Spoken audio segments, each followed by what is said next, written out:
এ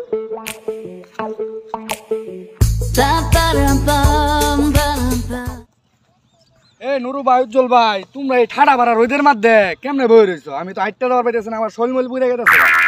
হায় আল্লাহ, আর এটা যাবো করে চিত হয়ে ফালাই রাখছো কে লিগা? উন্না মুন্না বিছায়া একেবারে আগলা মাগলা করে বিচ্ছিরি দেখা গেছে, উপরে পানি কে লিগা? আরে না, ডাক্তার কইছে শরীর দুর্বল। আমিও তারপরে কইলাম যে তোর তো ভিটামিনের অভাব, তুই এই রোদের আলোতে একটু হইতে থাক, ভিটামিন ডি পাবি। লেগে কেলাই দিয়ে হইতে দিছি, দেখ না। ও আচ্ছা, এই কারবার। আমি তো ভাবছিলাম অন্য কিছু। আচ্ছা যাই হোক, এর যে করে শোয়াই রাখছো, বেড়া তো এমনি দিয়ে শুটকি আর একেবারে শুটকি লেগে যাবে।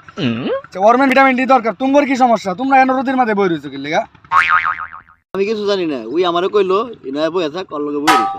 আচ্ছা বুঝলাম নুরু ভাই, তুমি বলো তোমার মানুষে যে যেভাবে কই তুমি অবিবেরই চলো। উজ্জ্বল ভাই, তোমার কি সমস্যা? তুমি তো একটু চালাক লোক। আরে বেটা, ডাক্তারে কইছে রোদের আলোতে ভিটামিন ডি পাওয়া যায়। আমার আবার হাড্ডি মড্ডি নরম, ভিটামিন ডি খাইলে হাড্ডি শক্ত হবো। এর লেগে রোদটার ভিতরে বই রইছে, ফ্রি ভিটামিন পাইতেছি বেটা, টিয়া দেখে কিনুন লাগতেছে। ও আচ্ছা, কিন্তু আমি তো জানি যে সকালে আর বিকালের রোদের মধ্যে ভিটামিন ডি পাওয়া যায়, কিন্তু দুপুরে তো মানুষ আরো দুর্বল হয়ে যায় রোদটা আইলে। আরে বেটা, হ, ওটা তো আমিও কই। এখন আমি ঘুমতেই উঠছি একটু আগে, তাহলে আমার লেগে তো সহলই এটা।